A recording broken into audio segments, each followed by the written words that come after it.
All right, so hi everybody, my name is Ray. Before I start talking about all this stuff, who here has seen my talk last year? You have, one, two. So I hope that will be slightly less embarrassing because last year I had like an emergency tooth operation and I was on drugs when talking about this. So today I am not on drugs, I'm just a little bit tired. Now, who of you has visited the VR arcade? Probably most of you, I hope. Not many. Okay. Okay, awesome. So, quick introduction. My name is Ray. I'm actually not an expert on fitness, as you can clearly tell. What I do for a living has more to do with buttons, music, and pixels. I'm a DJ, VJ, interaction designer, button pusher. And occasionally I teach other DJs to do more and suck less. When I need to escape from all this stuff, I go diving, and that's essentially the basic gist of me. Recently, I discovered a whole bunch of amazing PowerPoint transitions.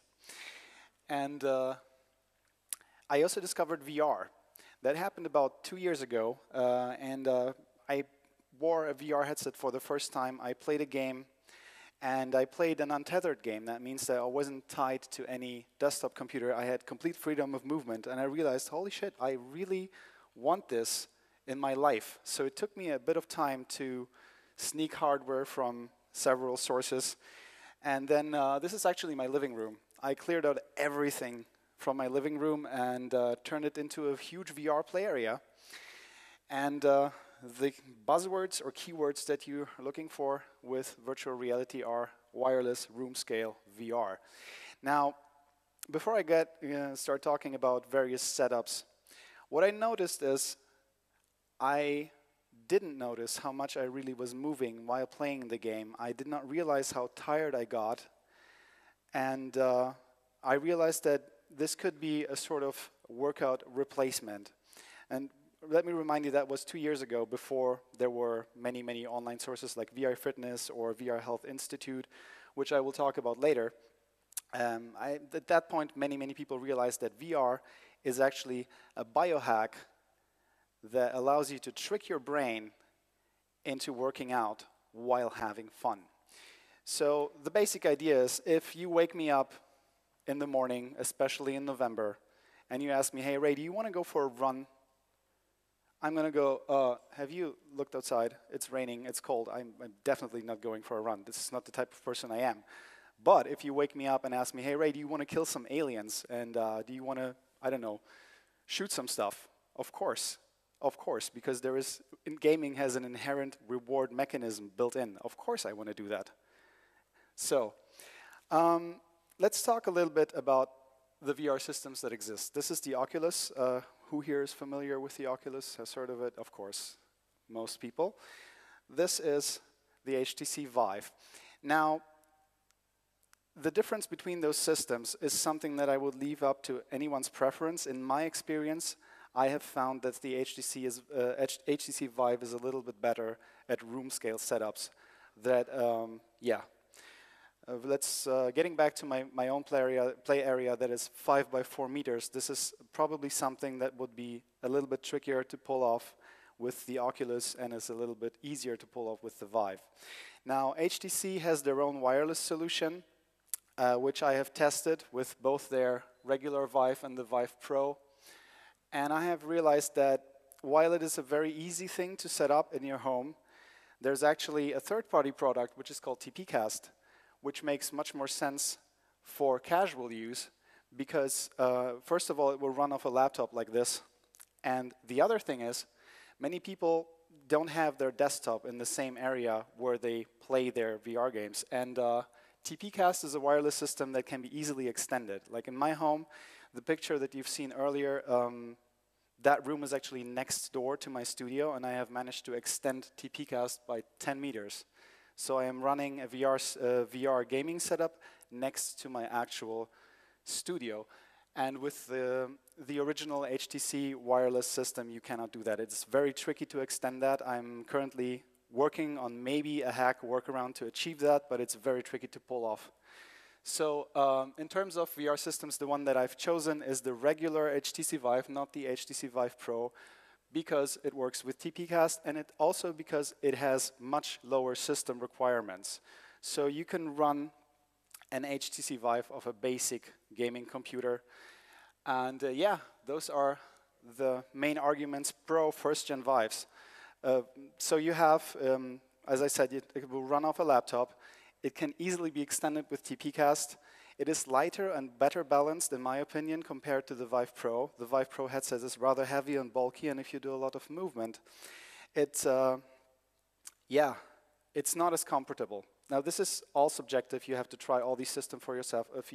There's one person here who is very much pro Oculus. He's almost convinced me that I'm completely wrong saying all of this. So I am not endorsing any of these. You have to go out and try them for yourself, because I don't work for these guys. I just try their stuff and then give you my conclusions. Now, tech talk aside, let us play some games.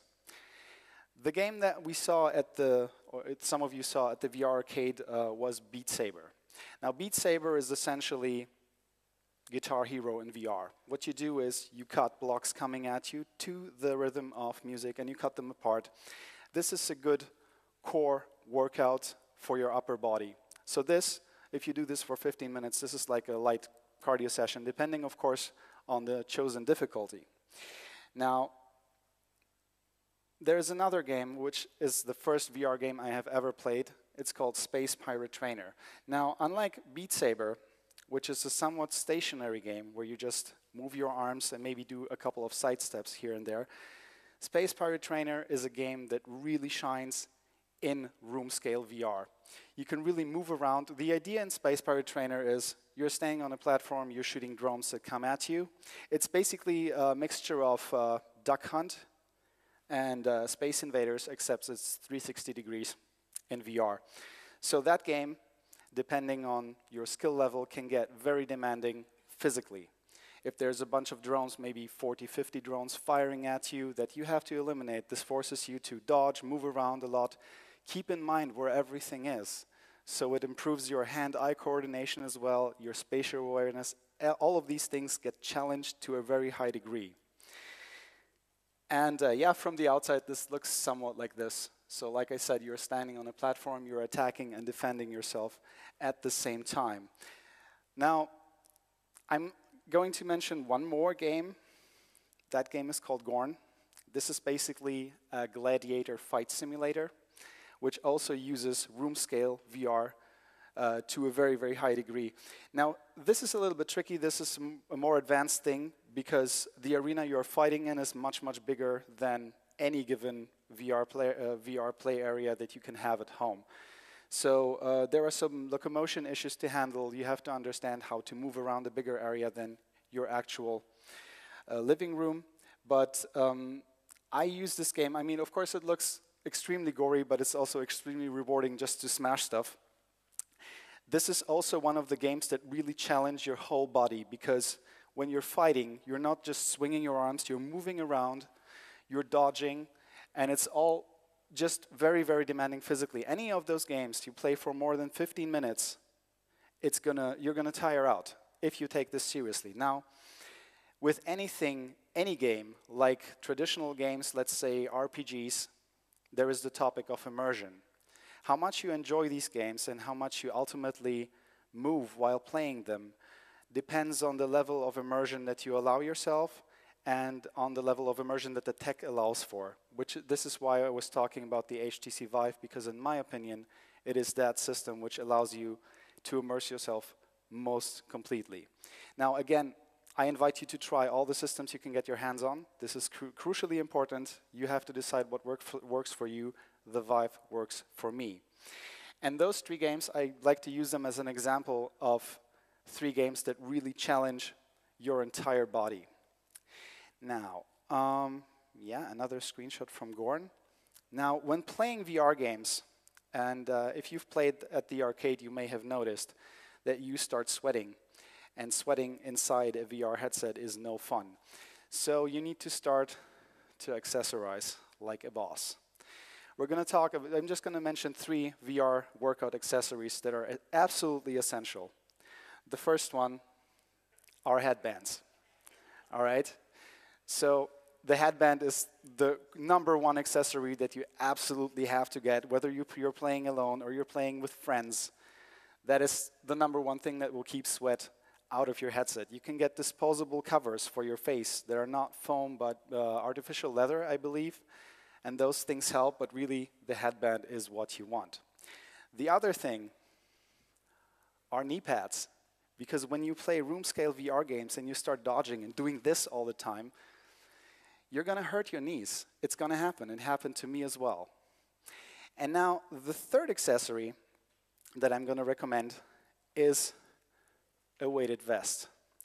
Now, this thing, I've experimented with various types of weights. I've worn weights on my hands. I have worn weights on my legs.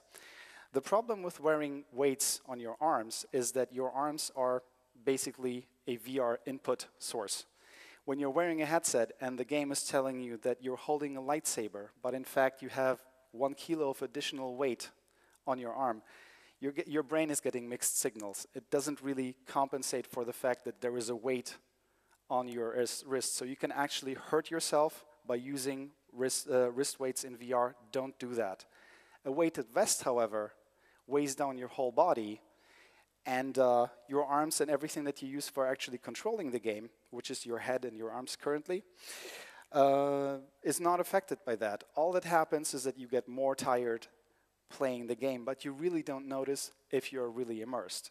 So the weight that I play with is, I believe with that it's 10 kilos, and it roughly equals the weight that I have lost since I started getting interested in the whole topic of biohacking and self-improvement. And of course, the inspiration for that, if you're a 90s kid, you kind of know who this guy is. Everything we've seen in this anime is totally true in real life. If you play VR games wearing a weighted vest and then take it off, you're going to get 3 times faster easily. Now, there is another accessory which is really important, because when analyzing the effects of this stuff, we need metrics. And for that, we need sensors. Now, you can get a bunch of those. The one I have chosen is this ring. That's the Oura. This is basically the same as a Fitbit, a Garmin, etc., etc.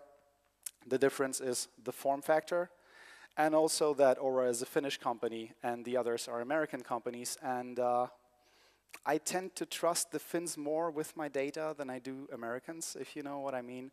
But this is also something, if you already have a Fitbit, that stuff will work for you. And yeah, now let's look at some metrics, graphs, and stuff, because that's the one thing that was missing from my presentation last year. So the Oura app, transitions. The Oura app will give you basic information, an analysis of your sleep last night, an analysis of your calories burned. I'm not going to do a sales pitch for Oura here, because they have a booth outside. They're going to do that for you. Basically what you need to know is this is very much comparable to a Fitbit or a Garmin. It collects basically the same type of data. So over the last year, I've worn this every day, and I have done a series of experiments, let's call them, by, for example, spending a week behind my desk doing my regular work, arranging songs, writing emails, doing nothing but regular office work. And this is what the activity looks like in a week, with no activity, with no sports, no running, nothing, which again, I am very lazy and pretty much incapable of doing on a regular basis. Now, let's compare that to a week with VR. You can clearly see that the activity level rises. And I've done that over a year, but maybe in phases of probably 4 or 5 weeks at a time, just alternating between working out, not working out, using VR, not using VR. This is no rocket science. The one thing, in one case you're moving, in the other case you're pretty much stationary, you're not burning a whole lot of calories. So I've just collected metrics to prove that, and here is side by side a week with no VR transitioning into a week with VR. Pretty clear. I wish that this had sound effects. This is, for example, a trend analysis. This is, you can clearly see, between June and July, I was doing a lot of this stuff. And to the left and to the right, chronologically, those are weeks where I was sitting behind my desk. Now, what's really interesting is if you keep this up, you can observe trends. The trend currently, for example, is I've started, around September, I've started working with weights, like seriously actually using them every time. And you can see a clear trend in amount of burned calories. Now, the interesting part is how that relates to my recovery, to my sleep. During pretty much the same time period, you can observe that my sleep quality, also analyzed by the Oura app, but also something that you can find in a Fitbit, has also dramatically improved. And they are pretty much, if you look at those curves side by side, there is a clear correlation. Now, I am not a scientist. I'm not a biohacker. Everything I do is pretty much casual. If you're interested in biohacking, I would like to invite you to watch a talk by Teemu Arina tomorrow. He will tell you much more about this stuff than I ever could. I'm just a user, a casual observer, but I can see the effects, I can feel the effects, and aside from raw data, let's just say that I noticed it by playing other games. Now again, I'm also a very, very casual gamer. But the one game I do play is called Unreal Tournament. It's basically a simulator of casual walks around beautiful landscape holding a rocket launcher. Now, there are people I play this game with, and I have played this game with for years. They know me very well. And since I started playing VR, because our time is limited, we have to do actual work as well, because I spend more time in VR and way less time playing FPS, I should have, I don't know, gotten worse at that stuff. But every time I play with these guys, they tell me, hey, dude, you have been secretly practicing. Okay, you've been doing something. No, I literally don't have time to do that. So my people who, again, have known me for a very long time confirm that I've gotten better at these things. I see by my stats that I've gotten better at these things. Now, this is a very, very basic example. But it's also... I also noticed it with my DJ and VJ setups, which are always different and adapt to a venue, adapt to an event. There is no muscle memory there. I have to keep maybe 8 to 10 different devices in check, and this has greatly improved over the last year. There are things that I do without thinking or just do much, much faster. So again, this isn't scientific, this isn't even pseudoscience, this is just a bunch of very, very simple observations by one man. But of course, I'm not the only one analyzing this stuff.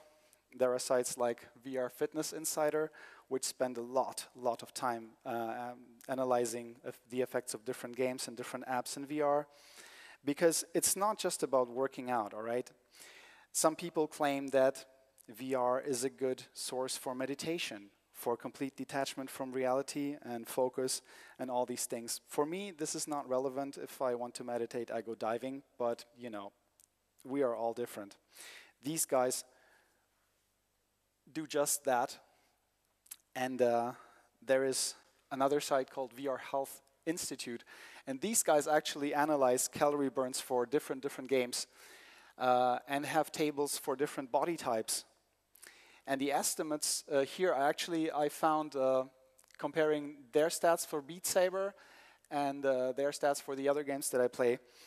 I tend to burn more calories than they do in comparison, but I think their reference weight is, I believe, 60 kilograms. I weigh 90, and I play with 10 added kilograms. So of course, I'm going to burn a lot more calories. But this is all something that you can progress into. All right, playing VR, you will start out lightly. Like any sort of workout, you will eventually probably decide, okay, this is too easy. I'm going to maybe weigh myself down.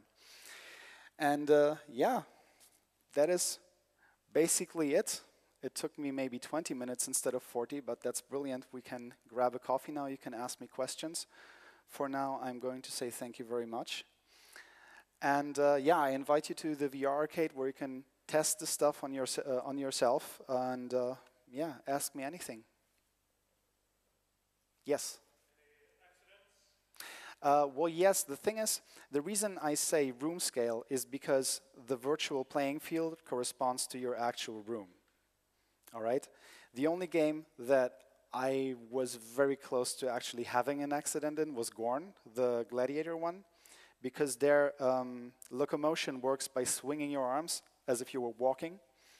And if you don't, well, basically in VR, if you approach a wall, you see a sort of grid which tells you where your actual physical wall is. But if you're into it, if you're actually running, if you're not just walking but maybe dodging, that limit is very small.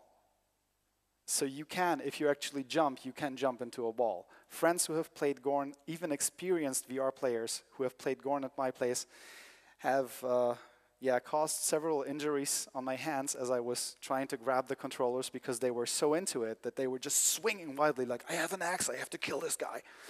Meanwhile, I am dancing around them, just trying to intercept the thing as they are smashing my walls. So yes, accidents happen. So the trick is that for me does not break immersion, but still allows me to control myself, is to leave the floor bounds on. So when you play something where the playing area is much, much bigger than your actual room, you just leave the square on the ground, which tells you, okay, that's where my walls are. And within that, you can very quickly adapt and then play anything, in my opinion. So as long as you're controlling locomotion and movement, it's all fine. With the other games, there is pretty much no reason. Now, there's, of course, a ton of games, but most of them, a lot of the rhythm-based ones are pretty much stationary, where you're just moving your upper body, and it's very unlikely to have an accident there. But anything where you actually move and dodge, yeah, pay attention. Anybody else? Yes, please.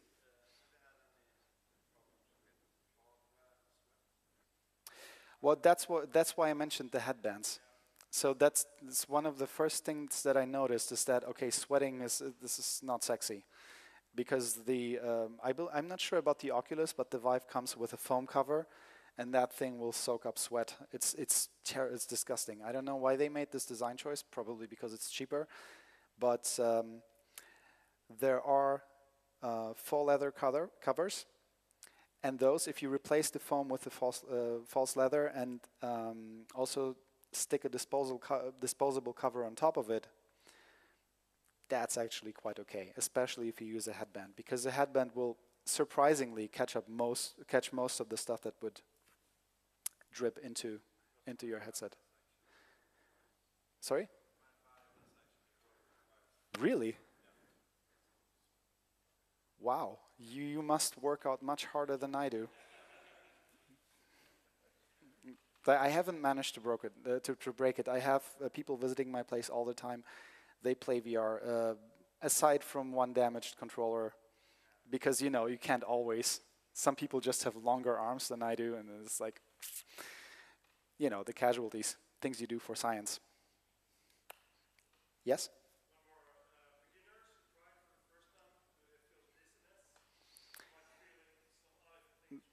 There are two kinds of people: those who can do VR and those who can't. That's my observation. Is that I have rarely experienced a person. I mean, there are people in this room who run events. Peter, can you tell me what is your experience? Because it's hard for me to answer this question on my own. In my opinion, there are, again, two kinds of people. People who get into VR straight away and have no problem immersing themselves, and people who just can't. The question is about beginners, but the question is his, so maybe he can ask you.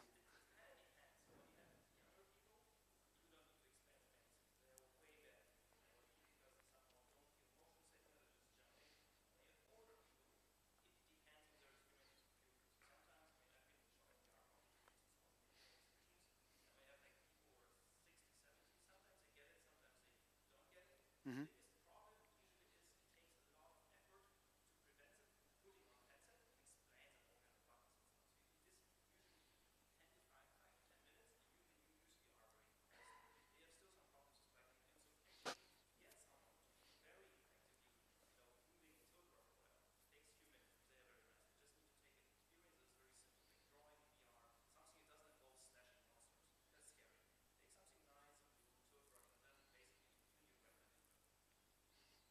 Yeah, I mean, it's for me, the first time I was, literally the first time I wore a Vive was Space Pirate Trainer. I was at IFA, and yeah, basically they put this on me, and I went like, okay, this is a gun, this is a gun. There's stuff I can shoot. I get this. So for me, it was instantaneous. And with kids, if I put say a VR backpack on kids, they get immersed immediately. But some people just either it takes very long. Yes, please.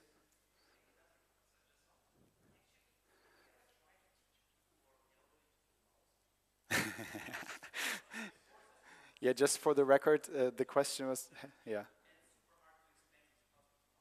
yeah, it is.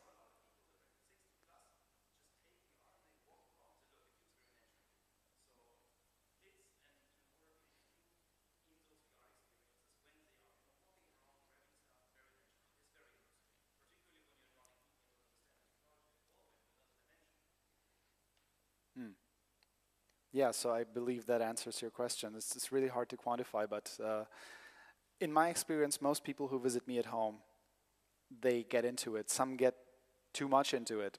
Again, many blemishes on my hands from stopping controllers from flying into walls. Even with my play area, which is a little bit scary because this is pretty much the maximum area that you can get with a single Vive with two lighthouses. So yeah, people do get immersed. Yes. Roughly the cost of my setup. Well, I have as far as gaming computers go, my gaming desktop is very simple. It has a GTX 1060. Well, now it has a 1080 because I upgraded to the Vive Pro, but I started with the 1060, and it's more than enough. A desktop 1060 is more than enough to run a Vive. You need a half-decent i7 CPU. It doesn't have to be the top of the line. Should be a quad-core, shouldn't be maybe a mobile CPU, but a desktop one, but it will pull the games easily because it's more GPU intensive than it is CPU intensive, to be honest. Um, yeah, 16 gigs of RAM, nothing extraordinary, to be honest. So roughly the cost, I don't know what the desktop would be now, maybe 1200 plus the Vive. The Vive is probably around 500 now, and TPcast is around 300 euros. So, and so is the HTC Vive system. So it's really a matter of preference, which one you're more comfortable working with. So the Vive system is really easy to set up. It comes with a PCI Express card and one cable and one sensor, and you're done. Whereas with TPcast, you have a router, you have to attach an HDMI cable to it. There's a lot more work involved, but once you do that work, you can extend your setup to a different room, which I believe is a payoff, is a decent payoff. Yes, please.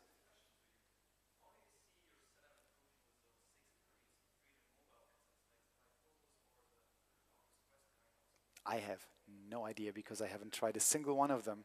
Now, it would be really cool if we have maybe simpler versions of these games that we could run on standalone headsets.